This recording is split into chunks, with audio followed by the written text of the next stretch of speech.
Late nights, I feel my heartbeat racing slow in candlelight. Words unspoken, feelings hidden, shadows dance until the morning light. When you say you need me, I'm holding on tight. All these doubts inside me fading out of sight. In this moment, nothing else feels right. You're probably right, yeah, you're probably right.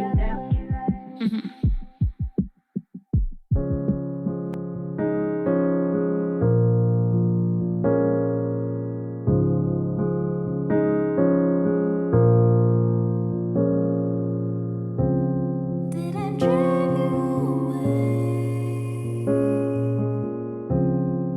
I know what you'll say. You'll say, oh, say when you know.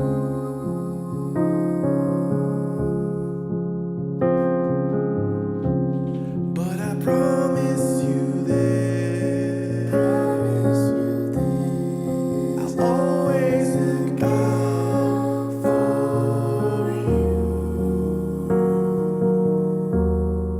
Yeah, that's what I'll do. I said,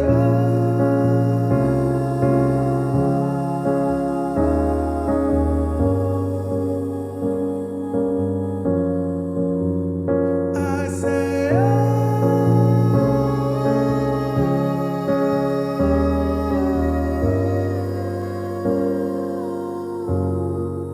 I saw a spark. I saw a spark. Yeah, I saw a spark. I saw a spark. Yeah. I saw a spark. I saw a spark. Hey, yo, what's up? It is MCM, and this is You're Probably Right podcast. Got a special one again, of course. Of course, it's special, right? All right, we're going to get into it. But first, I have to actually check something, so that's why I'm kind of stalling. I can't remember what number we're on. I think we're on, what are we on? 279 or are we 280 now? I think we got 280, right? Let me just see. This thing's taking a while to pop up. Yeah, it is 280. Cool. All right. Well, remember, this podcast is for entertainment purposes only. I hope you're enjoying the different episodes. We're on our way to 300. Can't believe I got it here. Certainly not without sticking to it. That's for sure. I think it could have ended a long time ago. Luckily it didn't, because it's just starting to get interesting, I think, at this podcast. Thank you to all of my longtime listeners, my new listeners, my fair weather friends, and those who just check in to see what's going on. I appreciate everyone. And if you would do me a favor and share this with a friend that you might think could use this information, whether it is just a guide of how not to live or what not to do, then that's cool. If it's just something to put somebody to sleep, that's cool too. I'm going to get right into it. Okay, here we go. Remember, this is not a Christian podcast. It's just a podcast by a Christian. But I would say at least 95% of everything that I say is just my own thoughts, my own apparitions. All right, we're going to go right now. Listen, there's a moment you don't plan for. It comes quiet. Usually after a few weeks of trying too hard. You wake up one day and realize the chase has gone cold. Not because you stopped caring, but because you finally saw where the trail was leading, right into the arms of someone else. Not one person, maybe several. Each a distraction, each a short-term shelter from something that looks too much like love. The question you have to ask yourself is, once you return, will that love still be available for you? Because maybe you've given it away to someone who didn't even value you, instead of those who are, or maybe the one who did. You see her pretending to have moved on, laughing in borrowed company, convincing herself she's free, while you're standing there with the slow understanding that freedom isn't the same as peace. I used to think love broke clean, like glass. One good hit and it's all done. But the truth is, love erodes. It fades into fragments, texts that stop getting answered, inside jokes that don't land anymore, eyes that start looking at everything except you. People think the break is the worst part. It isn't. It's the long lead up to the break. The silence that fills a room that you used to hold conversations or other things. The sound of two people who've stopped being able to look at each other because one of them is still there and the other is already halfway gone. You tell yourself, she's just busy. You give her the benefit of the doubt because that's what love does. It makes you rationalize the irrational. But deep down, you can feel it. She's slipping. She's testing the distance. She's measuring how far she can go before you follow. And the strange thing is, the more you follow, the farther she runs. That's the trick of it, the cruel loop. You chase someone who doesn't want to be caught, and she starts to confuse pursuit with proof and continues in her journey away. Your effort tells her she still has power, that she still is desirable, but it never tells her she's safe.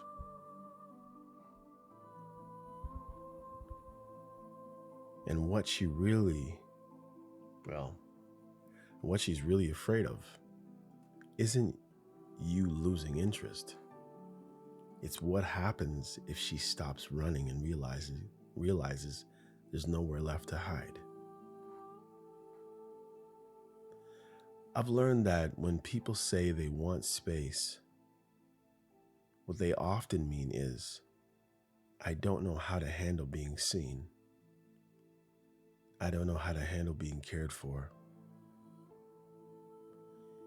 And being loved by someone who sees you clearly is terrifying when you've spent years building your worth on being elusive. The chase gives them identity. The stillness takes it away. That's why you'll see her smile through conversations with other men, because their curiosity feels harmless compared to your care, compared to your looks. They don't know her patterns yet. They don't ask real questions. They keep her safe in performance, where she's always in control. And so begins the echo of the chase. You notice it in the small ways first. The text she sends that doesn't quite answer your question, The laugh that sounds a little too forced when you bring up something meaningful. She used to look at you when you talked. Now she looks through you, already half into the next topic. You think it's indifference, but it isn't. It's defense. She's trying to soften the fall she thinks is coming by pretending she's already landed somewhere else. The new guy, the dinner conversation, the lunch conversation, the coffee conversation, the little hints about how someone just offered to take her out. It's all a theater. It's about, well, it isn't about them, first of all. It's about the distance. Every story she tells about another man is really her saying, see, I can still be wanted. I'm not trapped by your affection. You start realizing that when she calls independence, or what she calls independence, sometimes looks a lot like fear in disguise. She wants to feel powerful again because the closeness you offered made her feel exposed, open. And the exposure is unbearable for someone who's built her safety on control. When you gave without conditions, when you helped, when you listened, that generosity didn't read as love to her. It read as risk. People who've been abandoned don't trust gifts. They look for the price tag, even when there isn't one. So she creates a debt where none exists, because debt gives her permission to leave. She'll say she doesn't know how to repay you. She'll hand everything back or try to joke about it. And the moment you tell her it's nothing that you wanted, something shifts behind her eyes. She realizes she can't balance the scales with you. And that terrifies her because now she feels she owes you emotionally, morally. And that feels like captivity to someone who measures love by how quickly they can exit it. That's when the deflection starts. You'll notice she changes the subject every time the air gets too hot, too honest, or too hot. It's not always deep topics she avoids. Sometimes it's ordinary ones like weather, errands, meaningless chatter, anything to keep from sitting too long in what feels or what she feels. It's not chaos. It's self-regulation. She thinks if she can control the conversation, she can control the emotion underneath it. You mistake it for disrespect, of course. Really, it's her way of breathing underwater. I used to take it personally. Thought it meant she didn't care. But the truth is, it's what people do when caring feels like drowning.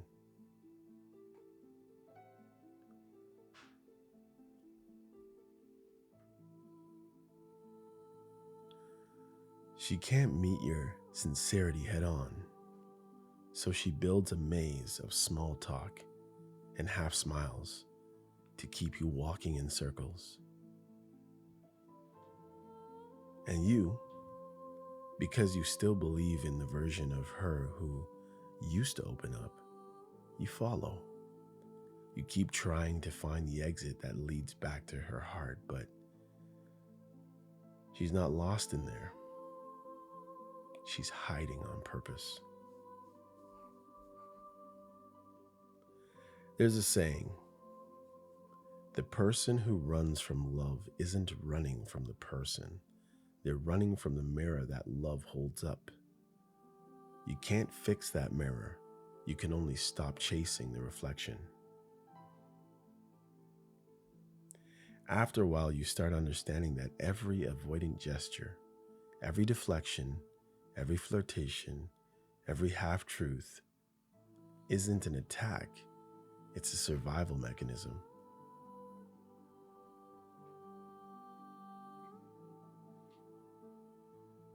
She doesn't mean to hurt you, even if she is.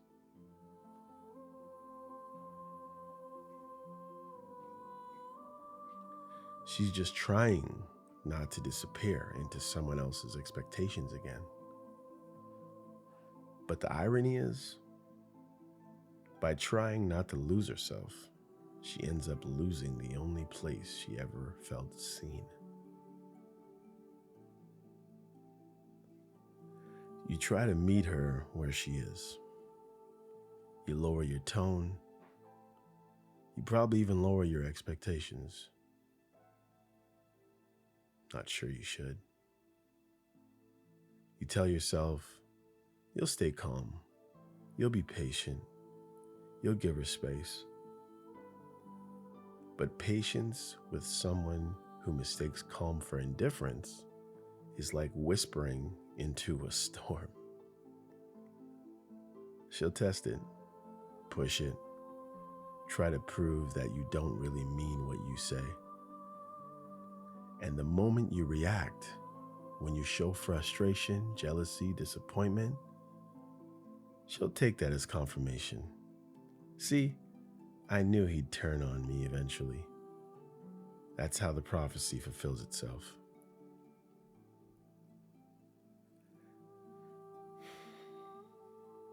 The strange part is, she doesn't want you to disappear. She just wants to be able to disappear first.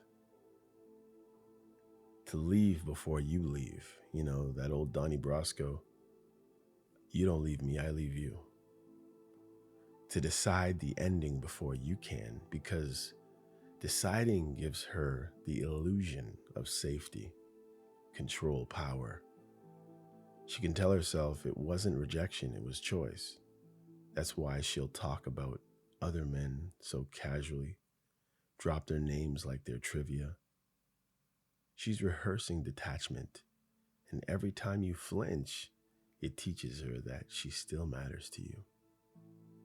That currency she trades in when love starts feeling too real.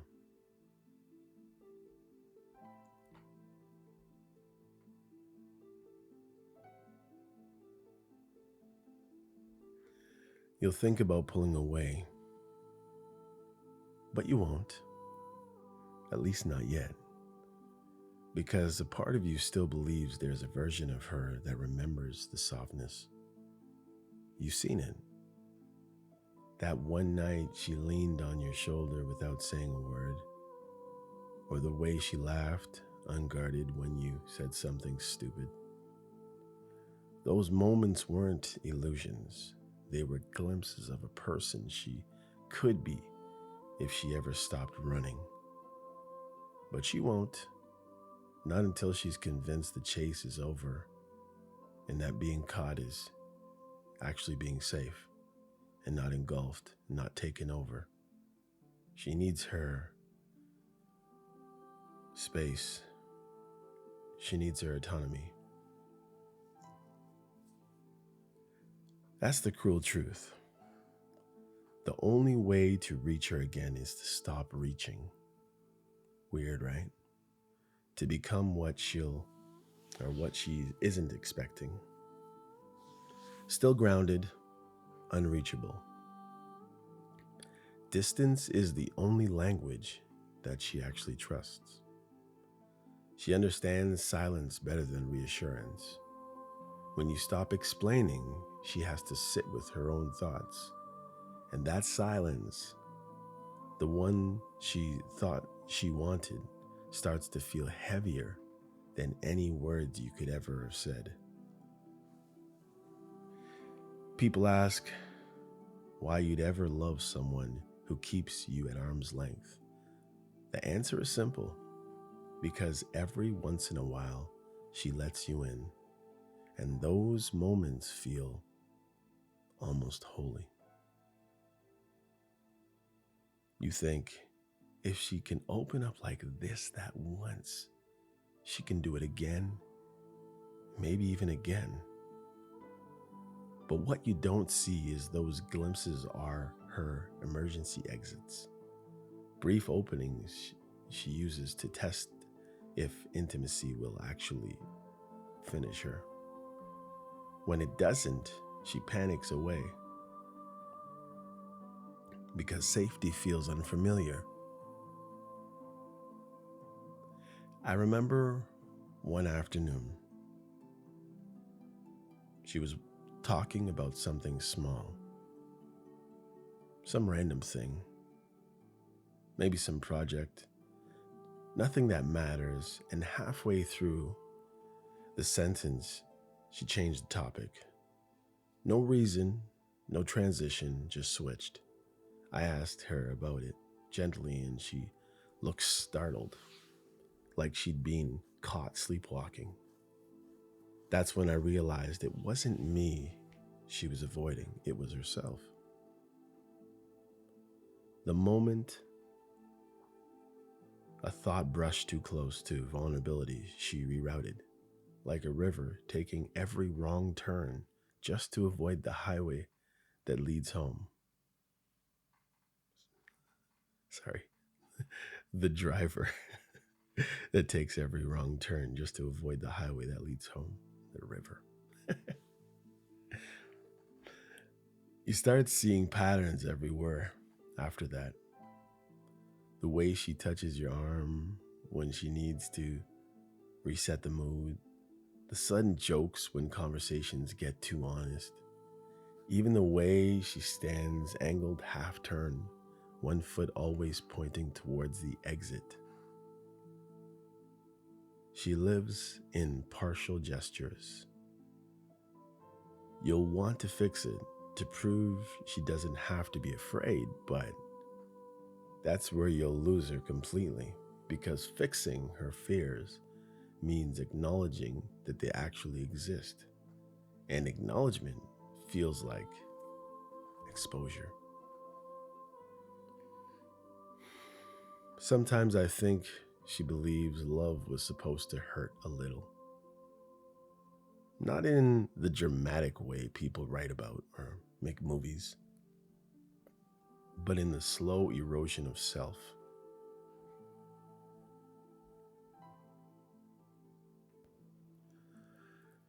Like, if it didn't cost her autonomy, it couldn't be real. That's why she'd light up around the ones who gave her nothing. Because giving nothing made her feel safe to be everything. With me, the balance was off. I gave too much. I made it too easy. And easy, to someone who grew up equating chaos with affection, feels wrong. They need friction to recognize themselves. It can't just be smooth. That's when I realized the chase wasn't about catching her at all. It was about watching her run and understanding why. Because once you understand it, the anger dies. You stop trying to make her love you correctly and start mourning the fact that she can't. Not yet. Maybe not ever. You stop blaming yourself for loving in full sentences while she only knew how to speak in ellipses.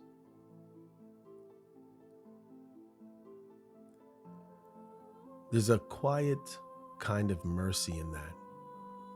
The mercy of release. Not the dramatic kind where you declare you're moving on. You know, everybody has to know. You shout it from the mountaintop, on top of a soapbox, on top of a chair, on top of a ladder, on top of a building. Nah. But the slow private decision to stop reaching for someone who isn't reaching back. To stop translating silence into hope. It's not. To accept that sometimes love doesn't fail.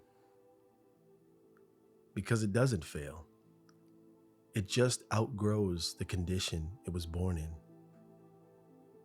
You start to understand that silence isn't absence, it's a language.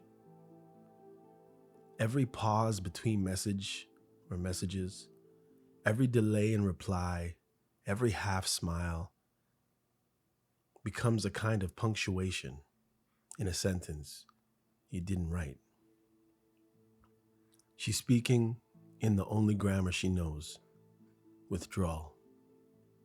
And you, because you still believe in translation, keep trying to decode it like a fool. You think if you can just say the right thing, put the right words together, she'll hear the truth, understand it underneath everything. But she isn't listening for the truth. She's listening for proof that she can still vanish without consequence. You catch yourself watching her body language more than her words at this point. The way she keeps her bag close, maybe. The way her eyes dart when something intimate slips out. The way she positions herself so that a desk or a joke or a stranger is always between you. She's rehearsing distance. It's muscle memory now. Every boundary she draws is a story about the last time someone crossed one. You weren't there for that story, but you're paying its interest. People think avoidance is arrogance. It isn't. It's injury turned inward. It's what happens when closeness feels like a setup.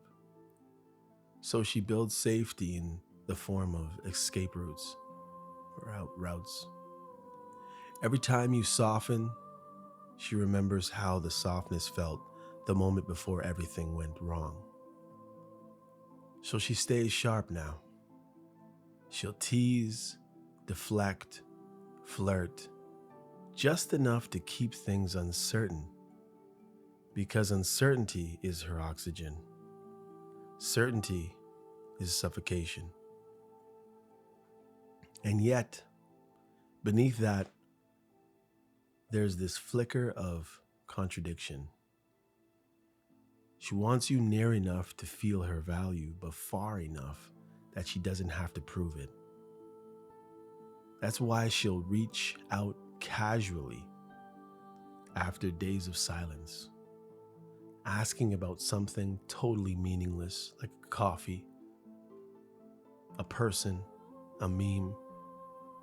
It's not conversation. It's just a pulse check. She really didn't drop in to really talk to you. She just checked in to talk and say a couple words and see what you say for that pulse check, temperature check. See if you're still feeling her. She's confirming you're still orbiting, that you haven't detached completely. Because if you did, the whole script would collapse and she'd have to face the one question she can't answer. Why do I keep driving away the people who care about me? You notice how quickly she talks about being tired, busy, overwhelmed, upset, sad. It's the emotional smoke she releases whenever you get too close to seeing the fire. You want to help, to offer something kind. You've done it before. It could be anything.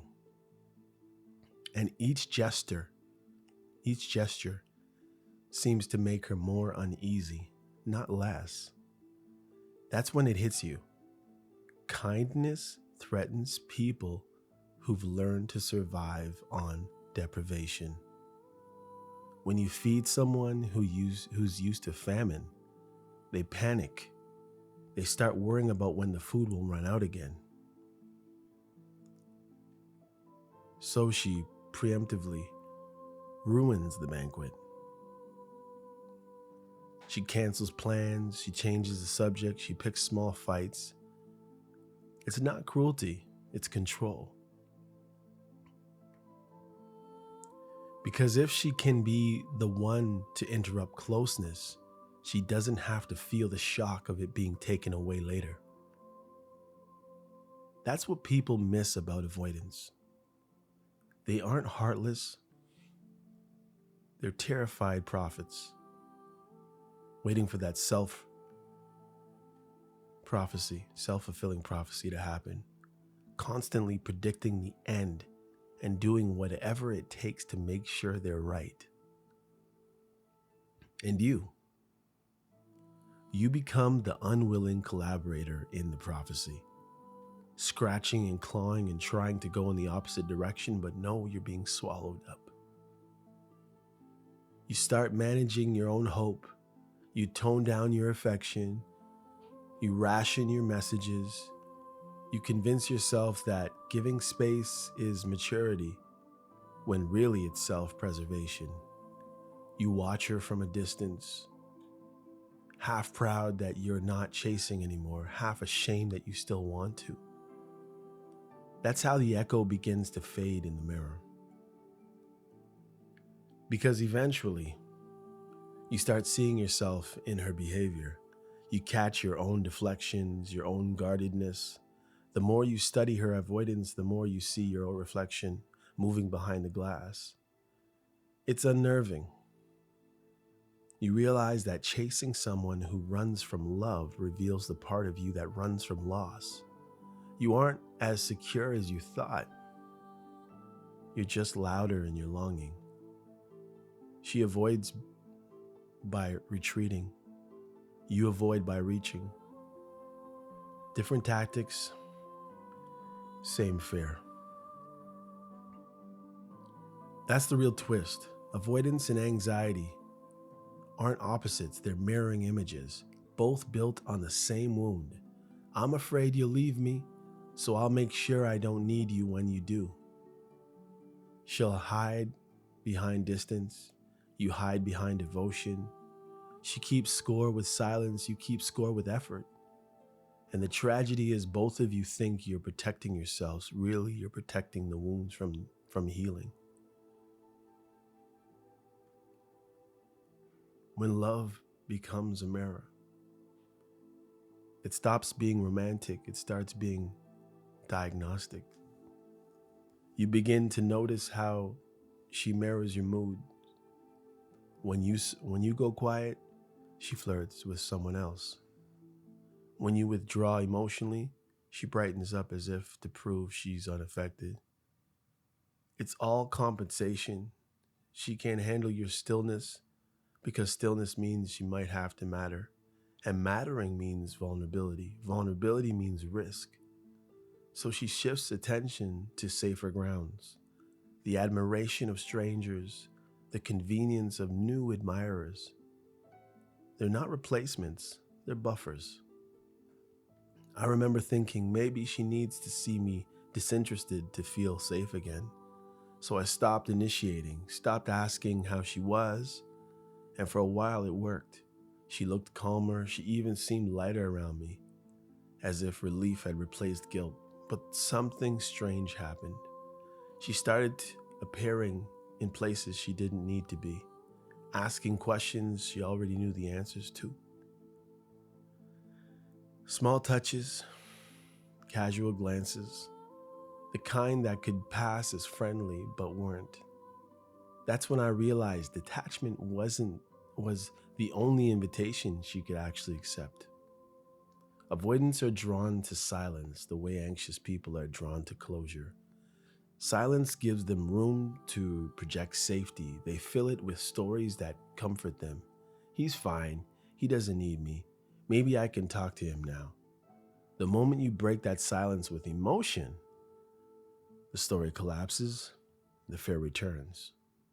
That's why she seems warm one day and cold the next. She's regulating her nervous system, not playing games, but understanding that doesn't make it hurt less.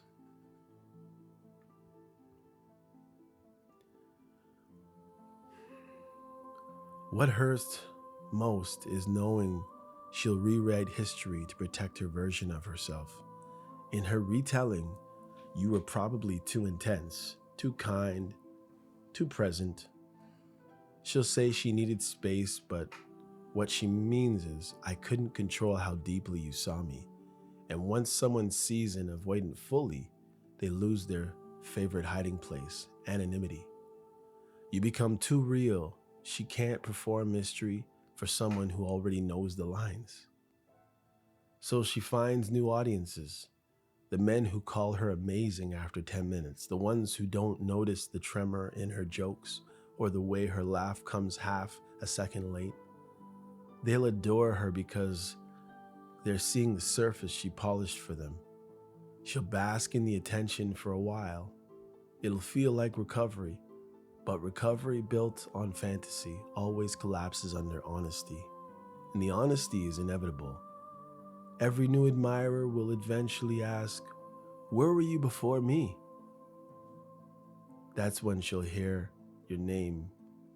That's when she'll hear your name in her head like a ghost. Because ghosts aren't people you miss. They're versions of yourself you abandon. And when you love becomes a mirror, every new face eventually reflects the one you ran from.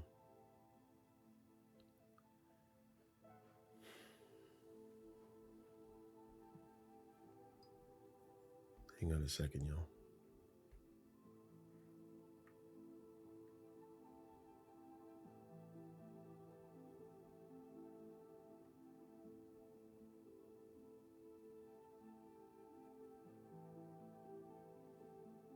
All right.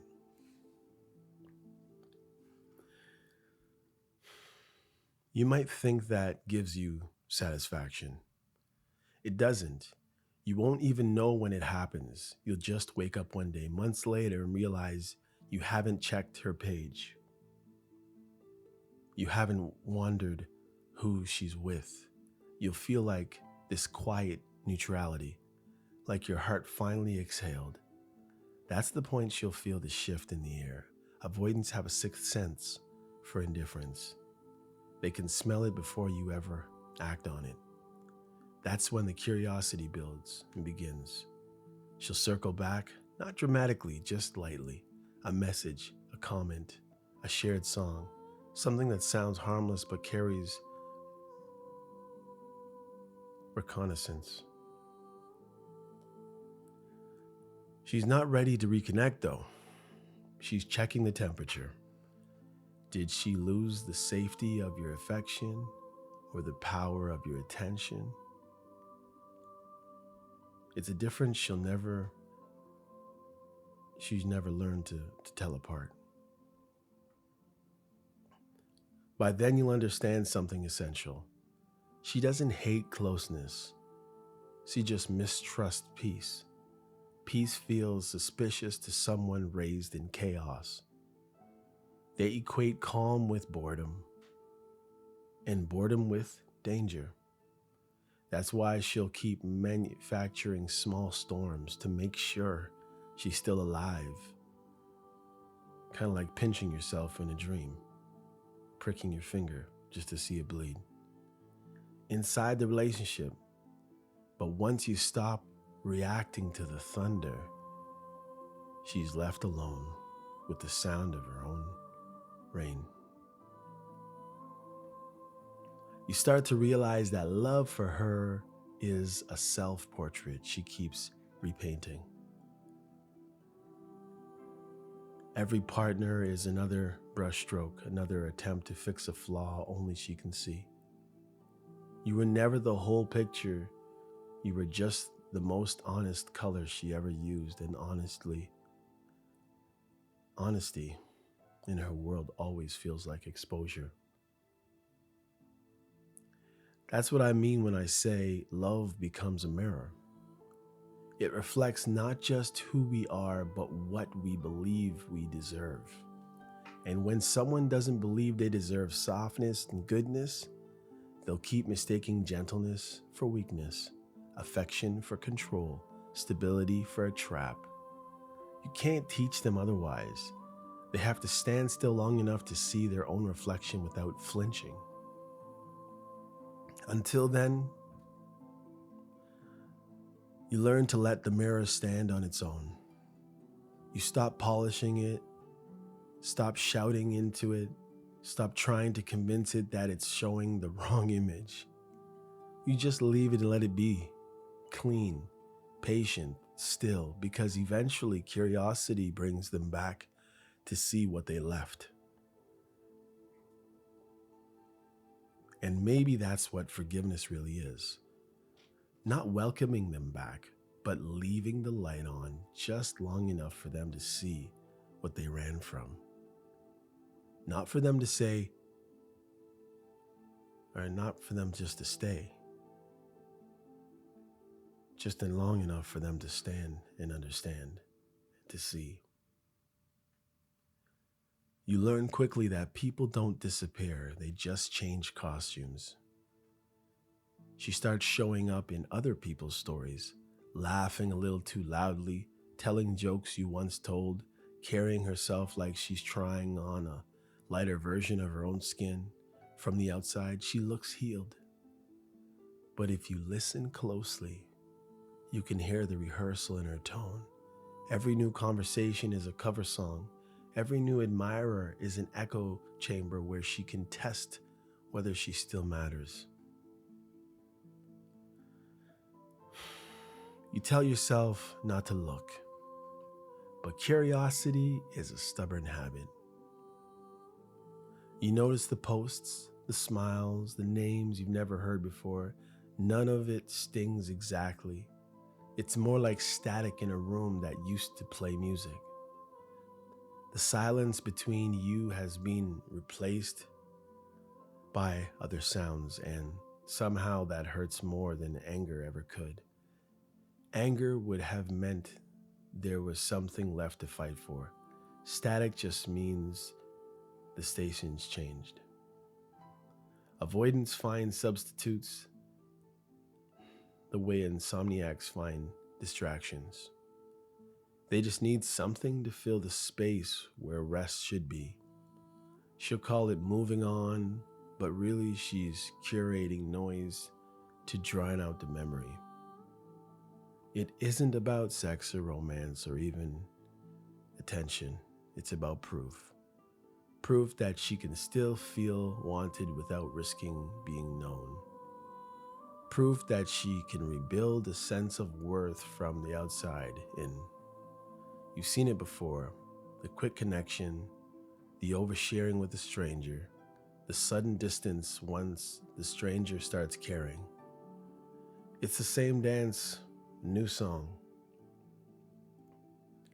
You stop wondering who these people are and start wondering what they represent. Each of them is a version of her that feels manageable. With them, she can be carefree, flirty, mysterious, because they don't know her. With you, she had to be real. Real is heavy. Real actually remembers. The Sunday she cried about, the nights that she let her guard drop, the morning she felt ordinary. She doesn't want ordinary right now.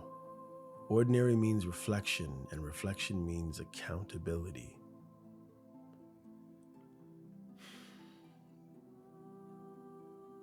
The replacements aren't your rivals. They're mirrors angled away from the truth.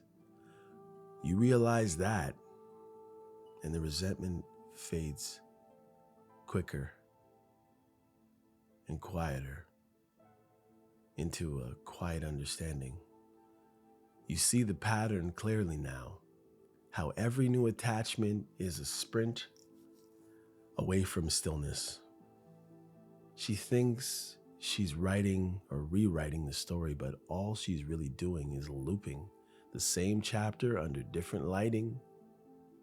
There's a kind of sadness in that, a beauty too, because you know that what she's chasing isn't pleasure, it's amnesia. Sometimes late at night, you imagine her sitting beside someone new, trying to laugh past the lump in her throat. You picture her checking her phone under the table, not to text you, but to make sure she doesn't. That's how people live when they're haunted by connection. They stay busy enough to forget they're lonely and call it freedom. You start noticing your own replacements too, the hobbies you pick up, the way you scroll through messages you'll never send. You realize you've both become curators of distraction, collectors of detours, and maybe that's what grief really is. Not crying or closure, but repetition, doing the same thing just without the person who made them mean something in the first place. There's a strange dignity in letting her go without bitterness. You stop needing to win the narrative. You start seeing her as a person fighting ghosts you can't exercise. That's when compassion replaces obsession. You can wish her well without wishing her back. You can look at a picture of her and not feel the need to decode it. That's how you know healing has begun, when curiosity turns into quiet. Eventually, even the noise starts to sound the same. Every new name, every new laugh, every new place she goes to forget you. There's a sameness that leaks through. You can almost predict the rhythm. The first rush of novelty, the glowing stories, the subtle irritation when reality begins to show. Then the silence again. That's the life cycle of avoidance. Seeking, attach, coil, erase, repeat. And in that repetition, there's comfort because she never has to face the stillness long enough to feel remorse. You watch it all from a kind of distance you didn't know you had in you. Not bitterness, just observation. You start to understand that nothing you could have said or done would have changed the outcome. The chase was never about you winning her over. It was about her proving she could still run. Once you grasp that, the anger drains out. In its place comes a peculiar peace, like watching waves erase footprints you were once obsessed with preserving.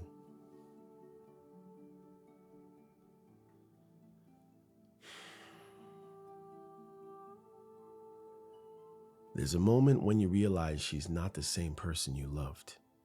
Not because she changed, but because you stopped seeing her through hope. Hope distorts everything in these situations. It edits out the red flags and highlights the possibilities. But once hope burns off, what remains is clarity. You see the pattern she's repeating, and for the first time, you don't want to interrupt it. You want to let her learn from it. That's when you begin to reclaim your own life. People talk about closure. It's a conversation, but it isn't.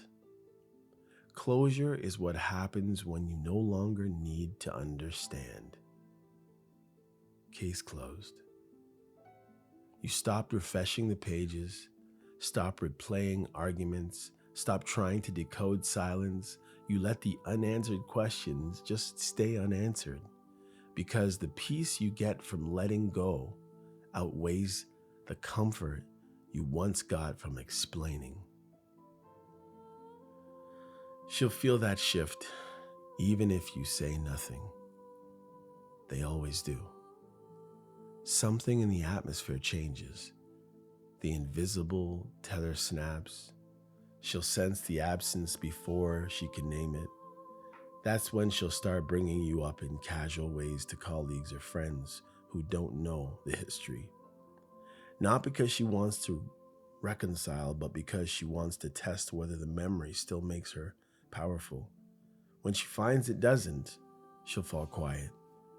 The quiet is the first crack in her armor.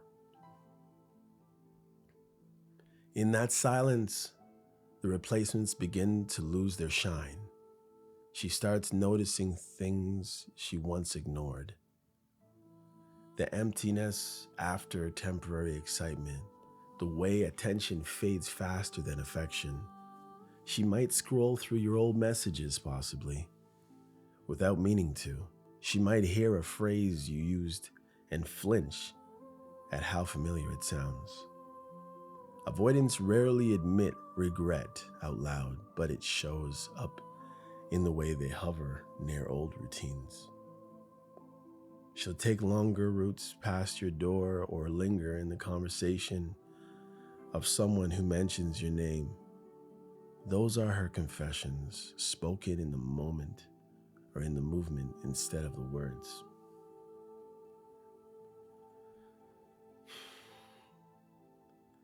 By then, you've grown into someone steadier.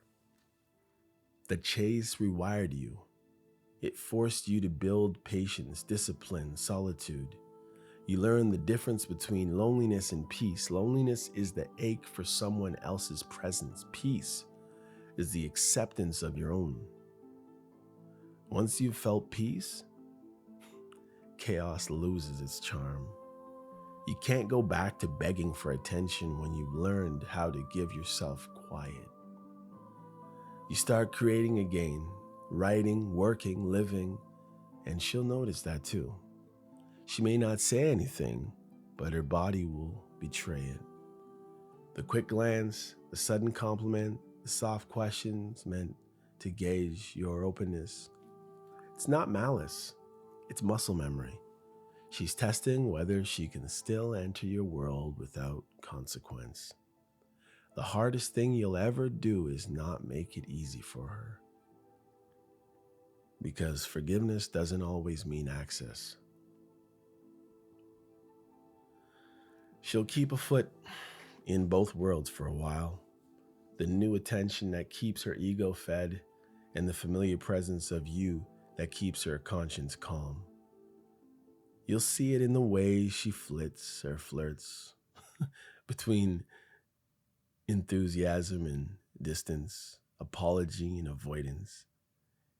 It's exhausting. It's exhausting to witness. Jeez, let me read that again.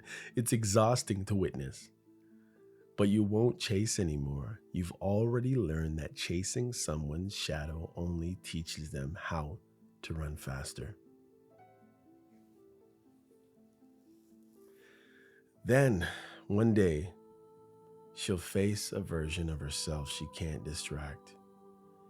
Maybe one of those new admirers get too close, ask for real intimacy, demand honesty. The same fear that made her run from you, well, it'll awaken again. Sometimes pregnancies disrupt that stuff, and they end up having to stay longer than they want to. And then that just builds up to a whole different thing. That's when she'll finally see the pattern from the inside. Maybe she won't call it avoidance. Maybe she'll just say she needs time. But underneath, she'll know it's the same loop playing back, only with different actors. And there might be more than one. And in the recognition, a small part of her will think of you. Not romantically, not nostalgically, but as the first person who ever made her feel safe enough to panic. You might think to yourself, what if we got married? What if we had a kid? What if she had to stay longer than she wanted to? And not necessarily because she didn't want to, but because of the comfort level that was rubbed off gets distracted by something else. You'll never know the full story of the realization. Avoidants don't send closure letters. They send energy, and you'll feel it. A subtle pull, like gravity rediscovered. You'll sense her hovering near your orbit again. That's when you remember why silence is sacred. Because silence is the only thing that teaches her what words never could, that safety isn't found in control, it's found in trust. And you, having lived both sides, won't want revenge or validation. You won't be angry. You'll just want peace to hold. The kind that doesn't need her understanding. The kind that lets you wish her well and actually mean it. Because somewhere in all the chasing, you learn that love isn't proven by pursuit. It's revealed by restraint. There comes a day when you realize that the story isn't about who left, it's about who learned. She may never apologize for looking past you. She may never apologize for taking your love for granted. She may never apologize for cheating. And although it technically wasn't cheating, but she knows the difference. She may never circle back, never stand in front of you long enough to admit she was scared. That's fine. You don't need the confession. What you needed was clarity, and that arrived the moment you stopped trying to rescue someone who was already half gone anyway. You walk through the same hallways, the same streets, maybe even the same building where she still frequents. The air doesn't sting anymore. Her presence doesn't bend the room. You nod if paths cross. You answer kindly if she speaks. That's it. No undertow caught in the undertow. You've stopped being the man waiting for a version of her that only exists between fear and fantasy. Meanwhile, she's still learning what peace costs. It's expensive. Peace always is. It demands honesty, accountability, patience. It can't be purchased without admiration or attention. So she pays in fragments. A relationship that starts too fast, a night that ends too quietly, a compliment that feels rehearsed. Little by little, the weight of pretending starts to press against her. That's when she remembers you. Not as the man she ran from, but as the one who never tried to cage her. The only one who could ever punish her in silence, but chose dignity instead. The memory will hum beneath her new life. Sometimes it will soften her. Sometimes it will hurt her. Either way, it will teach her what intimacy looks like when it's not begging.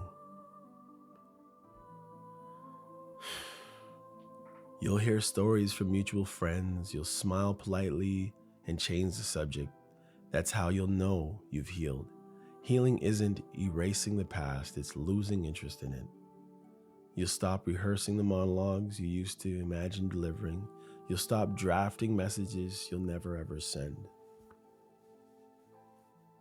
You'll wake up, pour coffee, and realize you haven't thought about her in weeks.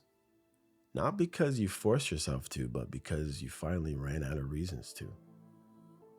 And maybe there's a sadness in that. If she ever reaches out, you'll answer with calm, not coldness. Calm. She'll mistake it for distance, but it's actually presence. The kind she never managed to hold. You'll speak briefly, maybe even kindly, and she'll feel that old flicker of confusion. How can he sound so peaceful when I spent so long trying to control the ending? And realizing maybe the pain that was caused by it. That's the moment the mirror flips. She'll see what love looks like when it's no longer reactive. That sight will stay with her for a long, long time. Longer than any goodbye could have.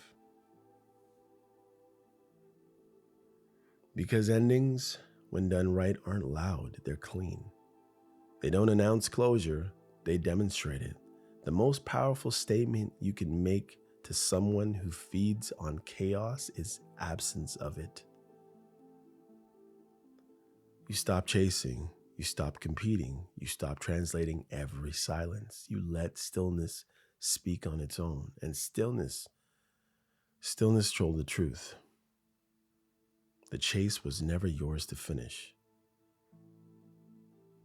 Some nights you'll still wonder what would have happened if she stayed. Yeah, I know. You'll imagine the alternate timelines, the dinners, the laughters, the small domestic grace of ordinary life shared, but then you realize and remember the cost. The second guessing, the constant temperature checks, the way you started to shrink just to fit in her little comfort zone. That's when gratitude replaces longing. You'll thank the universe, you'll thank God for unanswered prayers. If you pray, I guess. And if she ever listens to this, if somewhere in the privacy of her car, kitchen, or bed, she hears this voice and wonders whether it was about her, I hope she understands something simple. It was never about blame. It was about recognition, about learning that love isn't a chase or a rescue or a test. It's a mirror. And when you finally stop running from it, you get to see yourself clearly. Scars, grace, everything. Maybe she'll pause there. Maybe she'll listen to the older episodes. Maybe she'll let one sentence hit or sit too long in her chest. Maybe that's enough, because healing rarely starts with an apology. It starts with a reckoning, the kind that happens quietly between the lines when no one is actually paying attention or looking. So if you're listening, whoever you are, whichever side of the chase you lived on, let the lesson land. Don't confuse attention for affection. Don't mistake distance for dignity, and never chase someone into the arms of strangers just to prove you can catch them. Let them run. Let them learn. Then let yourself rest. Okay, y'all, I'm MCM, and this is You're Probably Right. Take care.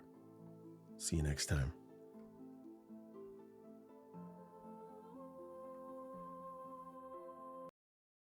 Hey, come check out You're Probably Right podcast. Society is getting more unpredictable every day, but at the same time, predictable in its unpredictability. Say that 4 times real fast. Come with me as I attempt to find clarity in all the fog while staying way outside the box and kicking the box way down the road with my size 12 dogs. I use the Bible, experience, education, fortune, misfortune, life's lessons, life's mistakes to sort through all the mess. I talk about news, God, God, self-help, sports, sickness, health, music, parenting, love, humbleness, hurt, pain, joy, and all the things that might make you say, I never thought of it that way. Hopefully, anyway. Also, I take a stab at answering tough and not so tough questions, and all the while, understand that, listen, sometimes you end up in the hot seat and there's no thermostat. Well, that's how it is here. And because there's no topic, well, very few topics off the table, Torontonians will understand that Doug Ford reference there. Hopefully the podcast will be helpful and uplifting. And hey, maybe you'll find your own private Idaho here somewhere. Hope to see you soon.